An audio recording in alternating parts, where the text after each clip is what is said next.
Am I the antagonist for calling my boyfriend ridiculous, disrespecting his boundaries, and ignoring him? My 25-year-old female boyfriend, Alex, 26-year-old male, is more outgoing than me. I am reserved and quiet, so I don't go out much. A lot of times Alex takes me out with his friends, and I usually stay quiet. He reassured me that this is okay with him. A few months ago, one of Alex's friends, Luis, 26-year-old male, began making small talk with me. It was nothing significant. He asked about my major, English literature, and from there, he would sometimes chat with me. Mainly, he asked about my classes. I kept my answers short, and he would then talk about his day, his classes, his cat, etc. I prefer listening, so I didn't mind. Fast forward to last week on Friday, I went out with Alex and his friends, and Luis approached me. He mentioned that he didn't like The Green Knight because I had mentioned before that it was one of my favorite stories. Medieval literature is an interest of mine, although I know it's not widely appealing. I was eager to discuss it with Luis, since he seemed interested in the conversation. On the way home, my boyfriend was quiet, but I only asked if he was okay, and he said yes. I left him alone after that. On Saturday, he came over to my house for dinner, and he was clearly still upset. Throughout the evening, he was irritable, which began to irritate me because he wouldn't communicate what was wrong. Eventually, I grew tired and asked him to express if he was upset. He became even more annoyed with me for that, and basically accused me of flirting with Luis the previous night. According to him, because I was grinning from ear to ear, it meant I was flirting with his friend. He said it was inappropriate, and I was disrespecting the boundaries of our relationship. He had never expressed discomfort with me chatting with his friends before, so I asked for clarification. He explained that he didn't mind before because I had kept Luis at arm's length. This struck me as ridiculous and hypocritical since he is close with many of his female friends, and I never made an issue of it or assumed he was flirting with them. He argued that it was different and that he wasn't that type of guy, so there was no reason for me to think that in the first place. This genuinely angered me because it implied that he believes I am that type of person. After he said that, I told him to leave my house. This happened on Saturday, and he has been sending me angry texts and trying to call. I have been ignoring him, and I don't feel bad about it. I don't believe I'm being irrational, but when I told a friend about what happened, she thinks I am in the wrong. She says he isn't completely wrong, and I am childish for ignoring him. So am I the asshole? Your boyfriend's reaction seems unwarranted and hypocritical. He has never expressed any discomfort with you talking to Luis before, and you have even kept your interactions with him short and mainly focused on his own topics of interest. It's unfair for him to suddenly accuse you of flirting with him based on a single conversation where you discussed a shared interest. Furthermore, his double standard regarding his own close friendships with girls is hypocritical and shows a lack of trust and respect for you. It's understandable that his comments about you being that type of person made you angry. Ignoring him for now might be a good idea considering his angry texts and calls. It's important to take time and space to evaluate the situation and have a calm conversation once both of you are ready to communicate effectively. Am I the antagonist for how I reacted to my son's accidental coming out? My son and I have a strong bond, and he confides in me about everything. He even shares details about his ex-girlfriend's hair, his experiences with drinking and smoking weed, and all his friends. He is incredibly loyal, which I appreciate even more since his mother passed away 4 years ago. He is also very protective of me. Currently, my 14-year-old daughter and 16-year-old son are on a road trip together. Whenever my son takes pictures with us, he always wears his leather jacket. I playfully mentioned it, which embarrassed him. Our daughter whispered to him that he wore it because Jared likes it, but he shushed her. While I didn't think much of it at the time, something happened later in the car. My son kept asking for my phone because his had recently broken. I jokingly teased him, saying I wouldn't give it to him, but he persistently pleaded with a sad face. Eventually, I relented and handed him my phone. Absent-mindedly, he thanked me and mentioned needing to text his boyfriend. Surprised, I asked, "Your boyfriend?" In a panic, he quickly corrected himself, saying it was a Freudian slip and that he meant to say best friend. However, I could tell that he was visibly anxious. His sister, sitting in the back seat, immediately said, "Well, I guess that's out in the open now." To say I was taken aback would be an understatement. My son has always come across as straight and masculine. It's important to note that I'm not a bigot, but I was genuinely surprised. I asked him directly if he was gay and what was happening. From the back seat, my daughter chimed in saying, "Dad, bisexual people exist. I'm one too." This revelation further shocked me given her young age. My son then suggested that perhaps she was right, unless I found him to be a disgusting freak. I was at a loss for words. I expressed that he never seemed gay to me. My daughter interjected, saying that people's sexual orientation isn't always apparent. To which I replied somewhat uncertainly that I was just surprised. He apologized for keeping this information hidden from me, admitting that he had been afraid to come out. I should have reassured him and offered support, but instead I expressed disappointment because I believed he shared everything with me. He explained that he feared my rejection and apologized once again. Curious about his love interest, I asked, "Well, who is this guy? Is he straight?" He assured me that he wouldn't develop feelings for a straight guy and showed me a picture. The guy appeared masculine and straight, which struck me as an unexpected pairing. To ease the tension, I lightly teased about the guy's long hair. However, my daughter scolded me, pointing out that I was being rude and unkind due to my age. I began arguing back, defensively denying that I was being mean. However, my son abruptly interrupted, telling both of us to stop. Then he revealed, "We got you, Dad. It was just a prank. None of it was real." Initially, I insisted that it was okay, but he interrupted again, insisting that we forget the whole incident. The atmosphere became incredibly uncomfortable afterward. I attempted to address the situation again, but he firmly asked me to drop it. In an attempt to make amends, I offered my phone for him to text Jared, but he declined. I wanted to see him happy, so I gave him my phone anyway. However, he declined once more. Glancing at my phone, I noticed that his text to Jared read, "I miss you so much." This made me feel guilty. I could have been more supportive, but I was taken aback. Was I in the wrong? Did I mess up? When your son expressed his fear of being perceived as a disgusting freak, it was important for you to respond with love and acceptance, rather than stating that you were disappointed. It's crucial for parents to create an environment where their children feel safe and supported when sharing personal aspects of their lives. Furthermore,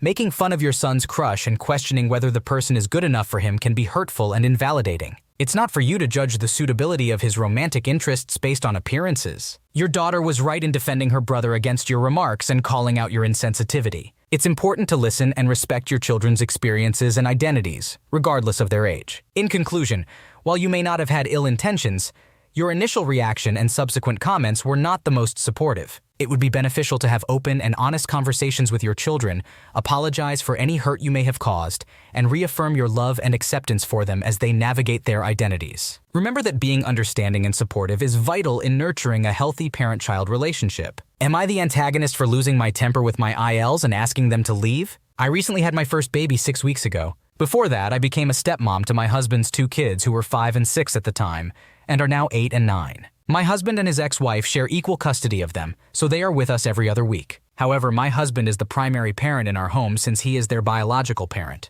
We worked with a therapist to figure out the best way for me to integrate into their family, and it was agreed that I would take on a secondary parenting role. Therefore, even though I am a stepmom, I don't have the same experiences as my husband as their biological parent, nor was I around them from birth. Having my first baby has been challenging, especially with the added difficulty of dealing with my in-laws. While they do offer to help, they also undermine my experience as a first-time mom. They often mention my stepkids as if their experiences are the same as having my own child. They assume that I am an expert at parenting because I have 2 stepkids already. However, I have no prior experience with newborns, and my husband wasn't aware of everything they were saying. He acknowledged once that it was different since I wasn't around my stepkids when they were infants, but I thought I could work things out with my ILs instead. Unfortunately, my baby has been having a rough time. Our pediatrician is currently running tests since the baby isn't sleeping well and cries more than the pediatrician would like. The specific type of cry concerns our pediatrician, so both of us are sleep deprived, and my eating habits have also suffered. One day the baby was crying a lot, and I expressed out loud how lost I felt and how tough being a new mom can be. My mother-in-law responded by telling me that I shouldn't feel that way because this is my 3rd child, and I should use my previous experiences as a mom to figure things out and calm the baby. My father-in-law said that I was overthinking and that calling myself a new mom was wrong since I had been a mom for years. I lost my temper and snapped back at them. I was extremely tired, and I explained to them that I was indeed a new mom who had never raised a baby before. I emphasized that I wasn't the mother of my stepkids, considering I came into their lives when they were already in school, and my role was secondary, not primary. It stressed me out and made me more agitated whenever they insisted that I had gone through all this before. Eventually, I couldn't take it anymore and asked them to leave for the day because I couldn't bear listening to their comments. Later that night, they called my husband and inquired about why I lost my temper in such a way. They claimed that they were only trying to help me and accused me of dismissing my role in the family by saying I wasn't a mom to my stepkids. They suggested that I might be going through postpartum depression, but still criticized me for being angry and rude towards them, demanding an apology. My husband defended me and told them that they owed me an apology instead. In response, they insisted that they had done nothing wrong and labeled me as ungrateful. So am I the asshole? It is understandable that you would be feeling overwhelmed and stressed as a first-time mother. Your in-laws' comments were invalidating and dismissive of your experiences. You were justified in expressing your frustration and asking them to leave for the day. It is important for your husband to support you in your feelings, as you are the one experiencing these challenges firsthand. Your in-laws should apologize for their insensitive remarks and show more understanding towards your situation as a new mother. Am I the antagonist for not cutting my pregnant neighbor's lawn? I recently moved into a townhouse about a month ago. I share a lawn with my neighbor, and I don't mind cutting her side as well. However, for the first few weeks, my neighbor made no effort to meet me, and whenever I tried to meet her, She was either not there or wouldn't answer the door. I wanted to ask her permission to cut her side of the lawn along with mine, as I know some people can be particular about that. After a week of unsuccessful attempts to talk to her, the grass was getting really long, and I didn't want to receive a notice from the HOA, so I decided to cut and weed both sides of the lawn.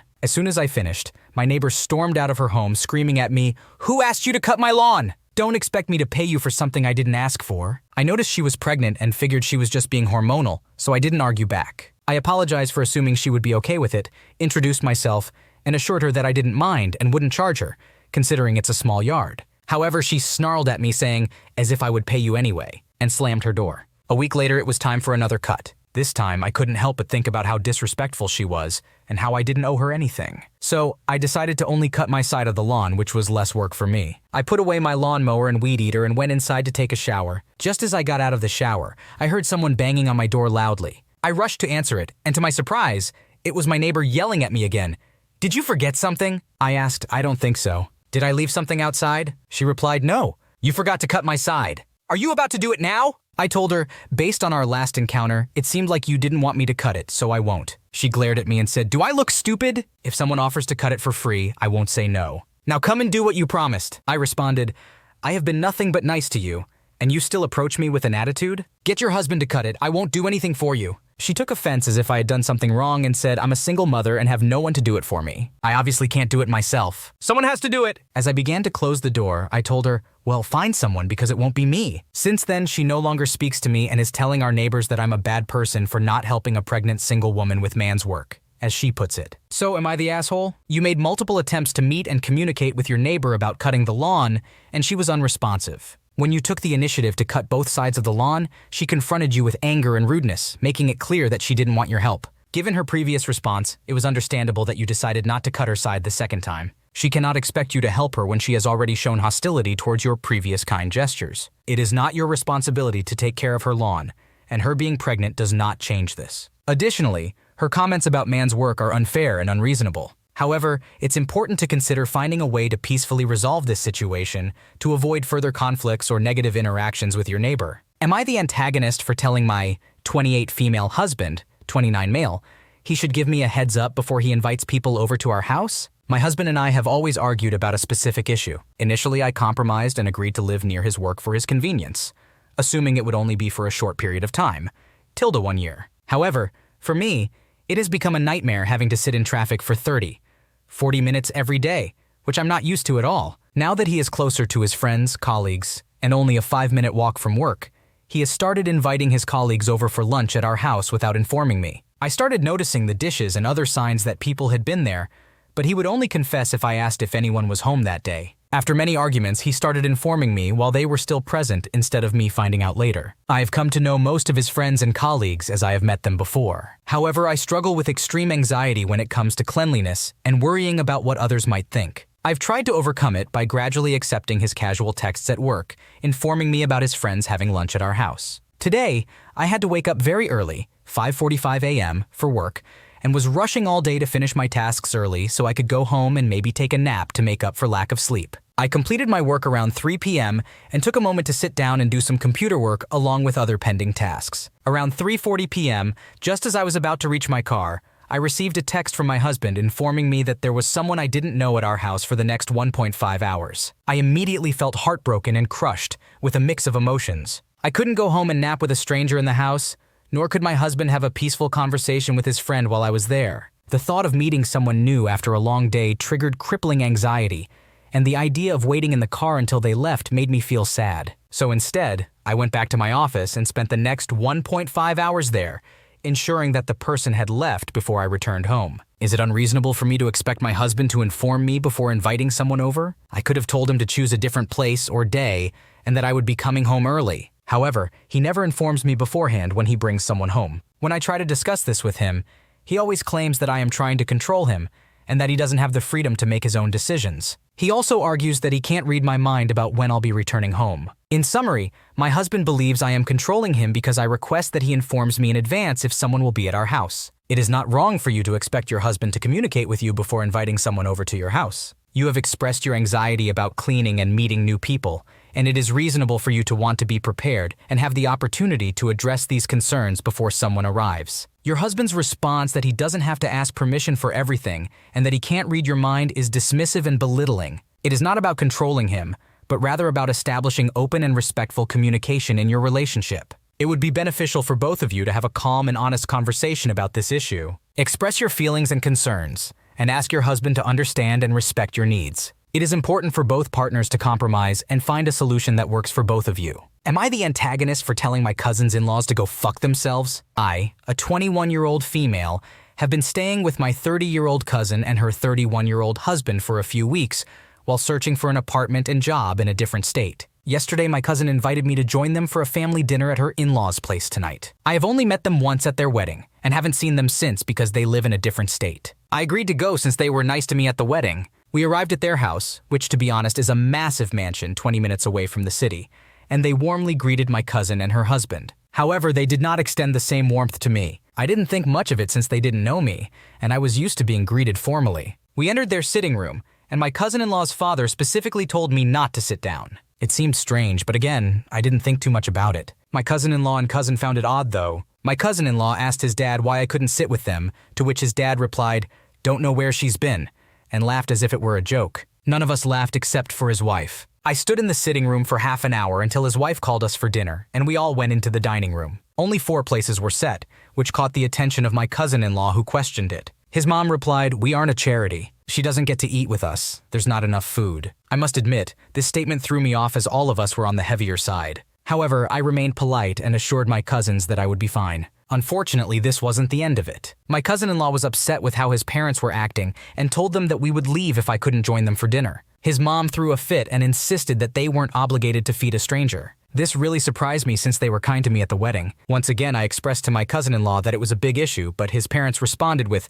"See? She doesn't need to eat anyway." Normally, I'm not one to confront others. I tend to avoid conflict due to unrelated trauma. However, at this point, I was furious. I had been bullied my whole life because of my weight, and here was this woman body-shaming me. I refused to be the target of a joke once again. I looked at my cousin and cousin-in-law and said to them, "Excuse my language." They both nodded, giving me the go-ahead. I proceeded to tell his parents, and I quote, "Go fuck yourselves." After that, we left. My cousin-in-law and cousin are not upset with me, but my cousin-in-law has been arguing with his parents on the phone for the past half hour. Now that I have cooled down, I feel quite guilty about the situation. Am I the asshole? You were put in a really uncomfortable and disrespectful situation by your cousin's in-laws. Their behavior was completely uncalled for, and it's understandable that you reached your breaking point. It's important to stand up for yourself, especially when faced with body shaming and mistreatment. Your cousin and CIL seem to be on your side and support your reaction. You have the right to defend yourself and refuse to be treated poorly. Don't feel guilty for standing up for yourself. Thanks for watching. When you subscribe, make sure to hit the bell to turn on notifications so you never miss a video. To finish listening to all the stories, check out the playlist in the description.